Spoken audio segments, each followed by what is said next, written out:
ಅಂಬೇಡ್ಕರ್ ಜಿಗೆ ಬಹುಜನ ಕರ್ನಾಟಕ ಕಟ್ಟಡ ಕಾರ್ಮಿಕ ಮತ್ತು ಇತರೆ ನಿರ್ಮಾಣ ಕಾರ್ಮಿಕರ ಕಲ್ಯಾಣ ಸಂಘದ ಹೋರಾಟಕ್ಕೆ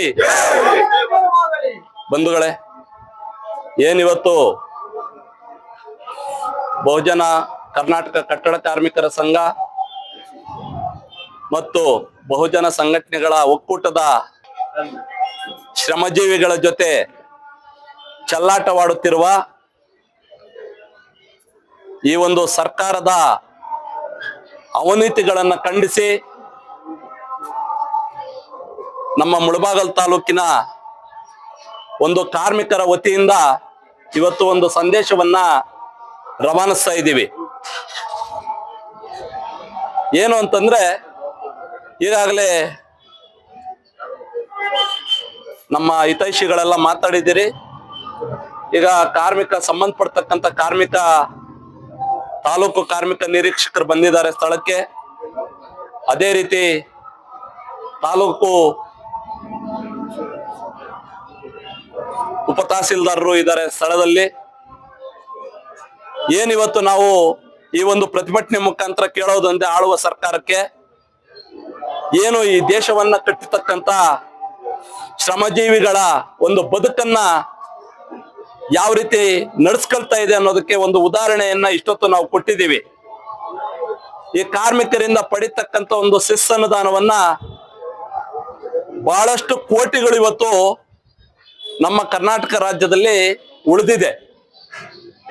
ಆ ಉಳಿದಿರ್ತಕ್ಕಂಥ ಒಂದು ಕೋಟಿಗಳ ಅನುದಾನವನ್ನ ಆಳುವ ಸರ್ಕಾರಗಳು ನಿಜವಾಗಿ ಶ್ರಮಜೀವಿಗಳಿಗೆ ತಲುಪಬೇಕಾದಂತ ಒಂದು ಸಾಮಗ್ರಿಗಳಿಗೆ ನಿಜವಾಗಿ ತಲುಪಿಸಿದ್ರೆ, ಅವರು ಸಿಗ್ಬೇಕಾಗಿರ್ತಕ್ಕಂಥ ಸೌಲಭ್ಯಗಳು ನಿಜವಾಗಿ ಸಿಕ್ಕಿದ್ರೆ ಅವರು ಇನ್ನಷ್ಟು ಅವರ ಮಕ್ಕಳಿಗೆ, ಅವ್ರ ಕುಟುಂಬಕ್ಕೆ ಇನ್ನಷ್ಟು ಸಹಕಾರಿಯಾಗ್ತದೆ. ಅದನ್ನು ಬಿಟ್ಬಿಟ್ಟು ಇವತ್ತು ನೋಡಿ, ಈ ಬ್ಯಾಗಲ್ಲಿ ಕೆಲವೊಂದು ಇಷ್ಟೊತ್ತು ಮಾಧ್ಯಮ ಮಿತ್ರರೆಲ್ಲ ನೋಡಿದಿರಿ, ಕೆಲವೊಂದು ಮೆಟೀರಿಯಲ್ ಅನ್ನ ಕೊಡ್ತಾರೆ. ಆ ಮೆಟೀರಿಯಲ್ ವ್ಯಾಲ್ಯೂ ಏನು ಅಂತಂದ್ರೆ 3,000 ಚಿಲ್ಲರೆ ಹಾಕಿದ್ದಾರೆ. 3,000 ಚಿಲ್ಲರೆ ಹಾಕಿದ್ದಾರೆ. ಇದು ಕರ್ನಾಟಕ ಸರ್ಕಾರ ಮಾಡ್ತಾ ಇರ್ತಕ್ಕಂಥ ಒಂದು ಲೋಪ, ಕಾರ್ಮಿಕರಿಗೆ ವಂಚನೆ ಮಾಡ್ತಾ ಇರ್ತಕ್ಕಂಥ ಒಂದು ಲೋಪ. ಇಂಥ ಒಂದು ಭ್ರಷ್ಟ ವ್ಯವಸ್ಥೆಯ ಸರ್ಕಾರ ಇವತ್ತು ಕಾರ್ಮಿಕರನ್ನ ವಂಚನೆಗೆ ಒಳಪಡಿಸಿ ಏನು ಆ 3,000 ಚಿಲ್ಲರೆ ಹಾಕಿರ್ತಕ್ಕಂಥ ಒಂದು ಕಿಟ್ಟಿನ ಬೆಲೆ ಇವತ್ತು ಯಾವ ಮಟ್ಟಕ್ಕೆ ತಗೊಂಡು ಹೋಗ್ತಾ ಇದೆ ಅನ್ನೋದನ್ನು ಕೂಡ ಆಲೋಚನೆ ಮಾಡಬೇಕು ಪ್ರತಿಯೊಬ್ಬ ಕಾರ್ಮಿಕರನ್ನು. ಇಲ್ಲಿ ನಾವು ಕಾರ್ಮಿಕರು ಸುಮ್ಮನೆ ಬಂದಿಲ್ಲ. ಯಾಕೆ ಅಂತಂದ್ರೆ, ಇಲ್ಲೂ ಸಹ ನಾವು 106 ವರ್ಷಗಳಿಂದ ದುಡಿದಿರ್ತಕ್ಕಂಥ ಜನ, 106 ವರ್ಷಗಳಿಂದ ಬಂಗಲೆಗಳನ್ನ ಕಟ್ಟಿರ್ತಕ್ಕಂಥ ಜನ, 106 ವರ್ಷಗಳಿಂದ ಎಲ್ಲಾ ಕೆಲಸ ಕಾರ್ಯಗಳನ್ನ ಮಾಡ್ಕೊಂಡ್ ಬಂದಿರ್ತಕ್ಕಂಥ ಜನ, ಇವತ್ತೊಂದು ಪಾಯ ಹೊಡೆದು ಒಂದು ಮನೆ ತೋರಣ ಕಟ್ಟೋ ತನಕನು ಒಂದು ಕಾರ್ಮಿಕನಿಲ್ಲ ಅಂತಂದ್ರೆ, ಆ ಕಾರ್ಮಿಕನಿಲ್ದಿದ್ದು ಮನೇನೂ ಇಲ್ಲ, ದೇವಸ್ಥಾನನೂ ಇಲ್ಲ. ಅಂತ ಒಂದು ಶ್ರಮಜೀವಿಗಳ ಬದುಕನ್ನ ಆಟ ಆಡ್ತಾ ಇರ್ತಕ್ಕಂಥ ಸರ್ಕಾರಗಳಿಗೆ ಧಿಕ್ಕಾರವನ್ನು ಹೇಳ್ತೀನಿ ಈ ಸಂದರ್ಭದಲ್ಲಿ. ಹಂಗಾಗಿ ಏನು ತಾವು ಈ ಕೊಡ್ತಕ್ಕಂಥ ಕಳಪೆ ಒಂದು ಸಲಕರಣೆಗಳು ಏನ್ ಕೊಟ್ಟಿದ್ದೀರಿ, ಈ ಸಲಕರಣೆಗಳನ್ನ ಕೂಡಲೇ ರಾಜ್ಯ ಸರ್ಕಾರ ವಾಪಸ್ ಪಡಿಬೇಕು. ಯಾಕೆ ಅಂತಂದ್ರೆ, ಇದು ಮೊಟ್ಟ ಮೊದಲನೇದಾಗಿ ನಾವು ಪ್ರಾರಂಭ ಮಾಡಿದ್ದೀವಿ ಮೂಡಲಬಾಗಿಲಿನಲ್ಲೇ. ಈ ಮೂಡಲಬಾಗಿಲಿನಲ್ಲಿ ಪ್ರಾರಂಭ ಮಾಡಿದ್ದೀವಿ ಅಂತಂದ್ರೆ ಇಡೀ ರಾಜ್ಯಾದ್ಯಂತ ಇದು ಬೆಂಕಿ ಹತ್ತುತ್ತದೆ. ಇದನ್ನ ಅರ್ಥ ಮಾಡ್ಕೊಬೇಕು. ಇಲ್ಲಿ ಬೆಂಕಿ ಹಚ್ಚಿ ಬಿಟ್ಟಿದ್ದೀವಿ ಅಂತಂದ್ರೆ ಇಡೀ ರಾಜ್ಯದಲ್ಲಿ ಬೆಂಕಿ ಉರಿತದೆ. ಹಂಗಾಗಿ ಏನ ಬೆಂಕಿ ಹಚ್ಚಿರ್ತಕ್ಕಂಥ ಬೆಂಕಿ ಇಲ್ಲಿ ತಣ್ಣಗೆ ಆಗೋದಿಲ್ಲ. ಆದ್ರಿಂದ ಈ ಸಂಬಂಧಪಡ್ತಕ್ಕಂಥ ಕಾರ್ಮಿಕ ಸಚಿವರಾಗಿರ್ಬೋದು, ಸಂಬಂಧಪಡ್ತಕ್ಕಂಥ ಒಳ್ಳೆ ಅಧಿಕಾರಿ ಇವತ್ತು ಕಾರ್ಮಿಕ ಇಲಾಖೆಗೆ ಬಂದಿದ್ದಾರೆ. ನಮ್ಮ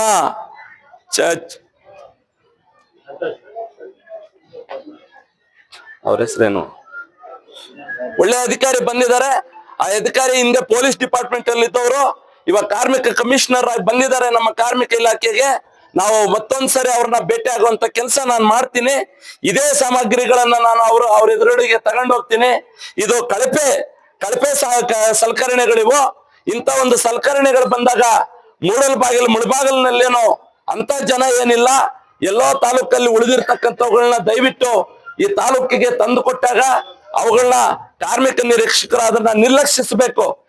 ಕೊಟ್ಟಿದ್ದನ್ನೇ ಈಗಲೇ 3 ಸಾರಿ 4 ಸಾರಿ 5 ಸಾರಿ ನಾನ್ ನೋಡ್ದಂಗೆ 5-6 ಬಾರಿ ಇದೇ ಸಲಕರಣೆಗಳನ್ನ ಕೊಡ್ತಾ ಇದ್ದೀರಿ. ಏನಕ್ ಬೇಕಾಗಿದೆ ಇದು? ಈ ಶೂಗಳು ನೋಡಿ, ಒಬ್ಬರಾದ್ರೂ ಹಾಕೊಳಕ್ಕಾಗ್ತದ? ಯಾರೋ ಹುಡುಗರು ಹಾಕೊಳ್ಳೋ ಶೂಗಳು, ಇಂಥ ಶೂಗಳನ್ನ ತಂದು ಕೊಡ್ತಾರೆ. ಇಂಥ ಒಂದು ಮೆಟೀರಿಯಲ್ ಕೊಟ್ಟಾಗ ಯಾರಿಗ ಬೇಕಾಗಿದೆ ಸಲಕರಣೆಗಳು? ಏನಕ್ ಬೇಕಾಗಿದೆ? ನಿಜವಾಗಿ ಆ ಸಲಕರಣೆಗಳಿಗೆ ಉಪಯೋಗ ಮಾಡುವಂತದನ್ನ ಅವರ ಒಂದು ಬದುಕಿಗೆ ಏನ್ ಬೇಕಾಗಿದೆ, ಕಾರ್ಮಿಕರ ಬದುಕಿಗೆ ಏನ್ ಬೇಕಾಗಿದೆ. ಇವತ್ತು ಕಾರ್ಮಿಕರಾಗಿ ನಾನಾ ರೀತಿಯ ಸಂಘಟಿತ ಮತ್ತು ಅಸಂಘಟಿತ ವಲಯದಲ್ಲಿ ನಾನಾ ರೀತಿಯ ಕಾರ್ಮಿಕರಿದ್ದಾರೆ. ನಿಜವಾದ ಬಿಡಿ ಕಾರ್ಮಿಕರಿದ್ದಾರೆ, ಕಟ್ಟಡ ಕಾರ್ಮಿಕರಿದ್ದಾರೆ, ಗಿಗ್ ಕಾರ್ಮಿಕರಿದ್ದಾರೆ, ಹಲವಾರು ಕಾರ್ಮಿಕರಿದ್ದಾರೆ. ಅಂತ ಕಾರ್ಮಿಕರನ್ನೆಲ್ಲ ಗುರುತಿಸಿ ಆ ಕಾರ್ಮಿಕರಿಗೆ ಬೇಕಾಗಿರ್ತಕ್ಕಂಥ ಒಂದು ಸೌಲಭ್ಯಗಳನ್ನ ನೀಡೋದ್ರ ಕಡೆ ಆಲೋಚನೆಗಳನ್ನ ಮಾಡೋದು ಬಿಟ್ಟು ಈ ಲೂಟಿ ಹೊಡೆಯೋ ಕೆಲಸ ಮಾಡ್ತಾ ಇದ್ದಾರೆ. ಈ ಲೂಟಿ ಹೊಡಿತಕ್ಕಂಥ ಸರ್ಕಾರಕ್ಕೆ ಮತ್ತೊಂದ್ಸಾರಿ ಧಿಕ್ಕಾರವನ್ನು ಹೇಳೋಣ. ಅದೇ ರೀತಿ ಏನಿವತ್ತು ನಾವು ಒಂದು ಡಿಮ್ಯಾಂಡ್ಗಳನ್ನ ಇಟ್ಟು ನಾವು ಸರ್ಕಾರಕ್ಕೆ ಕೊಡ್ತಾ ಇದ್ದೀವಿ.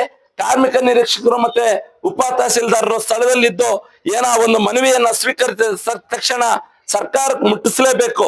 ಮತ್ತೆ ನೀವೇನಾದ್ರೂ ತಗೊಂಡು ಇಲ್ಲೇ ಇಟ್ಕೊಳ್ಳೋದಾಗಿರ್ಬೋದು, ಮತ್ತೊಂದ್ಸರಿ ನಮ್ಗೆ ಇದು ತಲುಪಿಲ್ಲ ಅಂತೇಳಿ ಗೊತ್ತಾಯ್ತು ಅಂತಂದ್ರೆ ಆ ಅಧಿಕಾರಿಗಳನ್ನ ಕೂಡ್ಲೆ ನಾವು ಅಮಾನತುಗೊಳಿಸೋ ತನಕ ನಾನು ಬಿಡೋದಿಲ್ಲ.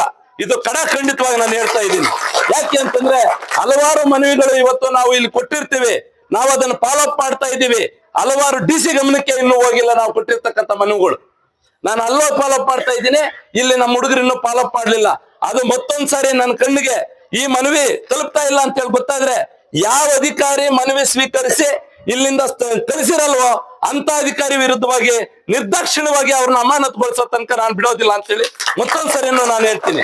ಹಂಗಾಗಿ ಇವತ್ತು ಈ ಒಂದು ನಮ್ಮ ಸಂಘಟನೆಯ ಮುಖಾಂತರ ಈ ಹೋರಾಟಗಳನ್ನ ಮಾಡ್ತಾ ಮನವಿಯನ್ನ ಕೊಡ್ತಾ ಇದೀವಿ.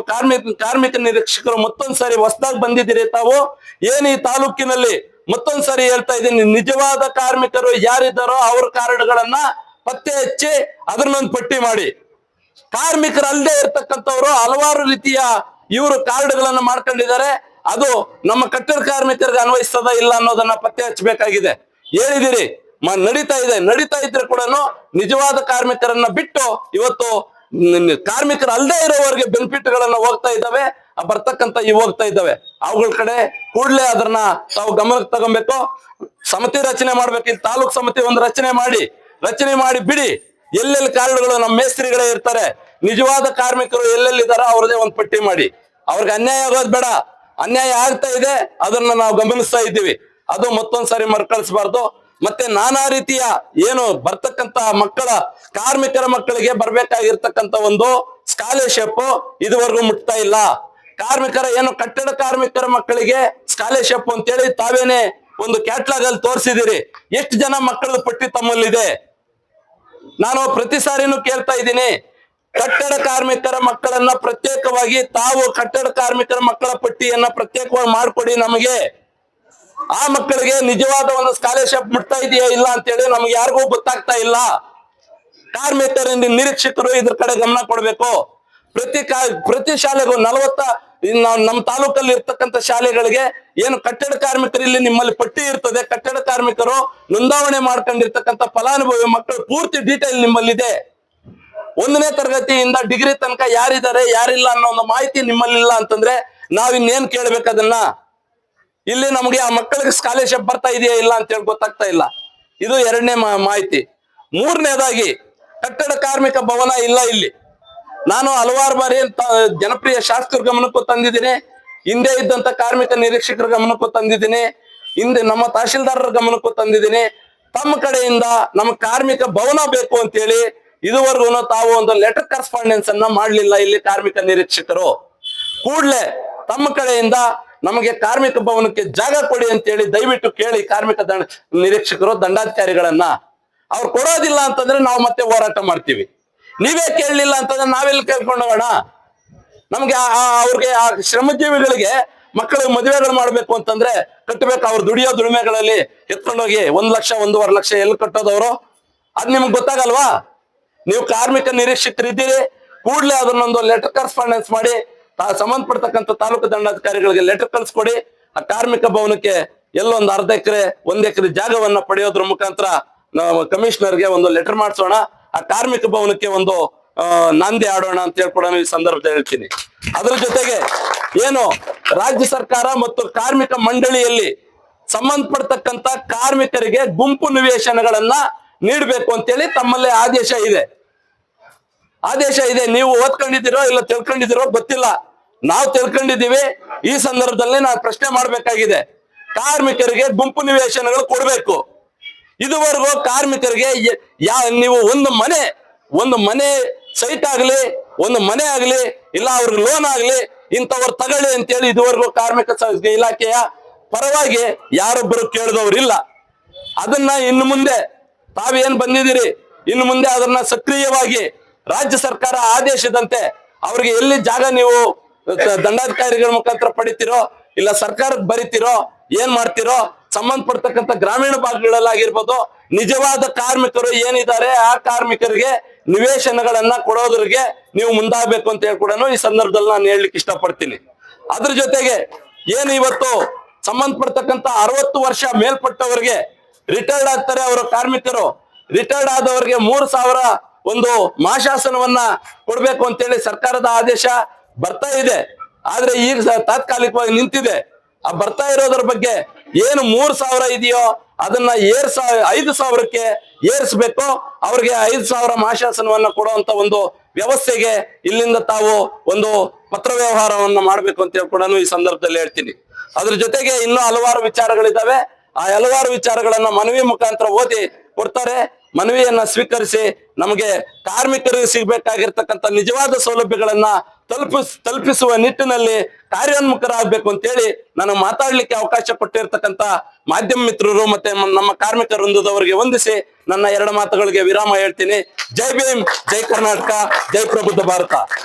ಅಂಬೇಡ್ಕರ್ ಅವರಿಗೆ ಬಂಧುಗಳೇ, ಏನಿ ದಿನ ಬಹುಜನ ಸಂಘಟನೆಗಳ ಒಕ್ಕೂಟ, ಬಹುಜನ ಕರ್ನಾಟಕ ಕಟ್ಟಡ ಕಾರ್ಮಿಕ ಸಮಿತಿಯ ಒಂದು ಸಹಯೋಗದಲ್ಲಿ ಈ ದಿನ ಮುಳಬಾಲ್ ತಾಲೂಕಿನ ತಾಲೂಕು ಕಚೇರಿ ಮುಂದೆ ಒಂದು ಹೋರಾಟವನ್ನು ಹಮ್ಮಿಕೊಂಡಿದ್ದೀವಿ.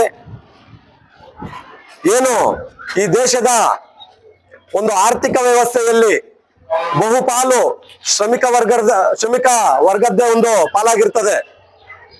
ದೇಶದಲ್ಲಿ ಶ್ರಮಿಕ ವರ್ಗ ಇಲ್ಲ ಅಂತಂದ್ರೆ ಈ ದೇಶದ ಆರ್ಥಿಕ ವ್ಯವಸ್ಥೆಯು ಕೂಡ ಕುಂಠಿತವಾಗುತ್ತೆ ಅಂತ ಅಂದ್ಬಿಟ್ಟು ಈ ಸಂದರ್ಭದಲ್ಲಿ ಹೇಳ್ತಾ ಇದ್ದೀನಿ.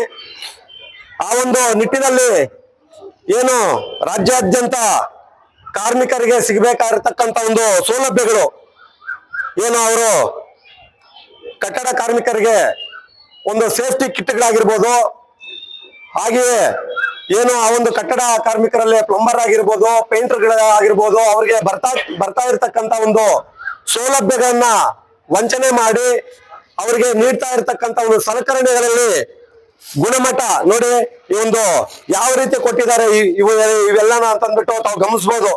ಸೇಫ್ಟಿ ಕಿಟ್ಗಳು ಯಾವ ರೀತಿ ಒಂದು ಎಲ್ಲಾನು ಒಂದೇ ಸೈಜು, ಈ ಕಾರ್ಮಿಕರು ಹಾಕೋ ಅಂತ ಶೂಗಳಿಂದ ಹಿಡಿದು ಅವರು ಏನು ಉಪಯೋಗಿಸುವಂತ ಕರಣಿಗಳು, ಮಟ್ಕೋಲುಗಳು ಯಾವ ರೀತಿ ಒಂದು ಗುಣಮಟ್ಟ ಇಲ್ಲದೆ ಇರತಕ್ಕಂತ ಸಲಕರಣೆಗಳನ್ನು ನೀಡಿದ್ದಾರೆ ಅಂತಂದ್ಬಿಟ್ಟು ಈ ಒಂದು ಸಂದರ್ಭದಲ್ಲಿ ಮಾಧ್ಯಮದ ಮೂಲಕ ಒಂದು ಸರ್ಕಾರಕ್ಕೆ ನಾವು ಪ್ರಶ್ನೆ ಮಾಡ್ತಾ ಇದ್ದೀವಿ.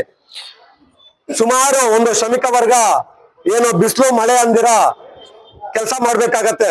ಅಂತ ಹೊತ್ತು ಒಂದು ನಿಟ್ಟಿನಲ್ಲಿ ಅವರ ಒಂದು ಪ್ರಾಣಕ್ಕೆ ತಾವು ಒಂದು ಬೆಲೆಯನ್ನ ಒಂದು ಕೊಡುವ ಒಂದು ಮುಖಾಂತರ ಉತ್ತಮವಾದ ಒಂದು ಗುಣಮಟ್ಟ ಒಂದು ಕಾಪಾಡುವ ಒಂದು ಜವಾಬ್ದಾರಿ ತಮ್ದಾಗಿರ್ತದೆ. ಆದ್ರೆ ನೋಡಿ, ಇಲ್ಲಿ ಮೇಲೆಯಿಂದ ಬಿದ್ರೆ ಅವ್ರ ತಲೆ 2 ಪೀಸ್ ಆಗತ್ತೆ ಅಂತ ಒಂದು ನೋಡಿ, ಇಲ್ಲೇ ನೋಡಿ ಸುಮ್ನೆ ಹಂಗ್ ಹೊಡಿತಾ ಇದ್ದೀನಿ. ಇಂತ ಒಂದು ಸಲಕರಣೆಗಳನ್ನ ಉಪಯೋಗಿಸ್ಕೊಂಡು ಯಾವ ರೀತಿ ಅವರು ನೋಡಿ ಯಾವ ರೀತಿ ಅವರು ಕೆಲಸ ಮಾಡ್ಬೇಕು ಅಂತಂದ್ಬಿಟ್ಟು ಕಾರ್ಮಿಕ ಸಚಿವರು ತಾವ ನೋಡಿ. ಸ್ವಾಮಿ ಸಂತೋಷ್ ಲಾಡ್ ಅವರೇ, ದಯವಿಟ್ಟು ಇದನ್ನ ನೋಡಿ. ಈ ಒಂದು ಪೀಸ್ ಆದಂಗೆ ಅವ್ರ ತಲೆಗಳು ಕೂಡ ಮೇಲೆಯಿಂದ ಬಿದ್ರೆ ಪೀಸ್ ಆಗ್ತವೆ. ಯಾಕೆ ಶ್ರಮಿಕ ವರ್ಗ ದೇಶದಲ್ಲಿ ಇರೋ ತಮ್ಗೆ ಇಷ್ಟ ಇಲ್ವಾ? ಅವ್ರ ರಕ್ಷಣೆ ನಿಮ್ಗೆ ಇಷ್ಟ ಇಲ್ವಾ? ಹೇಳಿ. ಈ ದೇಶವನ್ನ ಒಂದು ಸುಂದರವಾಗಿ ಕಟ್ಟುವಂತ ಒಂದು ಪಾತ್ರ ಅವ್ರದ್ದು ಅಂತ ಎಲ್ರಿಗೂ ಗೊತ್ತು. ಆದ್ರೂ ಕೂಡ ಶ್ರಮಿಕ ವರ್ಗವನ್ನ ಎಲ್ಲ ಒಂದು ಸಂದರ್ಭದಲ್ಲಿ ಈ ರೀತಿ ಯಾಕ್ ಬೇಕು ಕಾರ್ಮಿಕರ ರಕ್ಷಣೆ ನಿಮ್ಗಿಲ್ವಾ? ಒಂದು ಕಾರ್ಮಿಕರನ್ನ ರಕ್ಷಣೆ ಮಾಡೋದಾಗ್ಲಿ, ಅವ್ರಿಗೆ ಸಿಗ್ತಾ ಇರ್ತಕ್ಕಂತ ಒಂದು ಸೌಲಭ್ಯಗಳನ್ನ ಸರಿಯಾದ ಸಮಯಕ್ಕೆ ನೀಡುವಂತ ವ್ಯವಸ್ಥೆ ನೋಡಿ.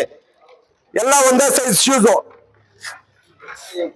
ಹಾಕೊಳ್ದಿರ ಇರ್ಲಿ, ತಾವು ತಯಾರು ಮಾಡಿ ಕೊಡ್ಬೇಕು. ಯಾರಿಗೋ ಒಬ್ಬರು ಕೊಟ್ಟಿರ್ತೀರಿ, ಕಾಂಟ್ರಾಕ್ಟ್ ಕೊಟ್ಟಿರ್ತೀರ, ಇಲ್ಲಾಂದ್ರೆ ನೀವೇ ತಯಾರು ಮಾಡ್ತಿರೋ ಗೊತ್ತಿಲ್ಲ. ನೀವು ಯಾವ ರೀತಿ ಹಾಕೋಬೇಕು?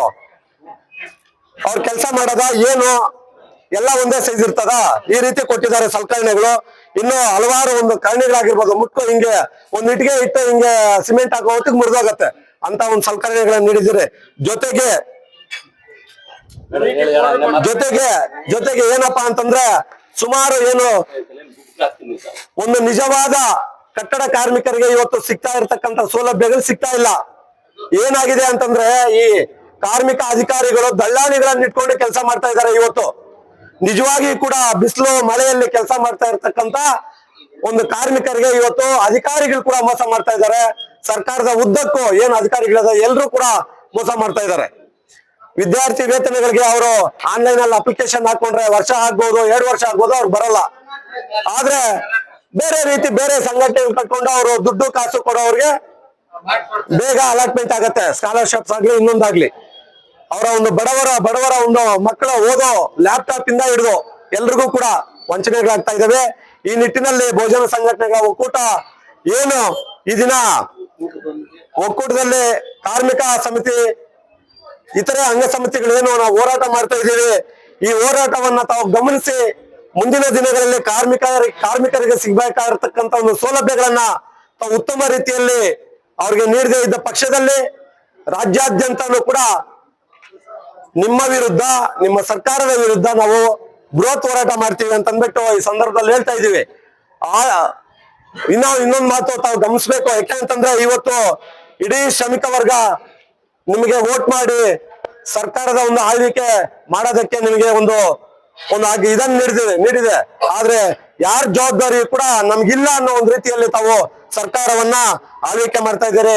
ರಾಜ್ಯ ಸರ್ಕಾರಕ್ಕೆ ನಾವು ಒಂದು ಪ್ರಶ್ನೆ ಮಾಡ್ತಾ ಇದೀವಿ ಮುಖಾಂತರ ಬಂಧುಗಳೇ, ಮುಂದಿನ ದಿನಗಳಲ್ಲಿ ಏನು ಕಾರ್ಮಿಕರಿಗೆ ಸಿಗ್ಬೇಕಾಗಿರ್ತಕ್ಕಂಥ ಒಂದು ಸೌಲಭ್ಯಗಳನ್ನ ತಾವು ಉತ್ತಮ ರೀತಿಯಲ್ಲಿ ನೀಡದೇ ಇದ್ರೆ ಈ ಮೂಡಲ ಬಾಗಿಲಿಂದ ರಾಜ್ಯ ಸರ್ಕಾರದ ಉದ್ದಕ್ಕೂ ಕೂಡ ನಮ್ಮ ಸಂಘಟನೆಯಿಂದ ಬೃಹತ್ ಹೋರಾಟ ಮಾಡ್ತೀವಿ ಅಂತ ಅಂದ್ಬಿಟ್ಟು ಈ ಸಂದರ್ಭದಲ್ಲಿ ಹೇಳ್ತಾ ನನ್ನ ಮಾತನ್ನ ಮುಗಿಸ್ತಾ ಇದ್ದೀನಿ.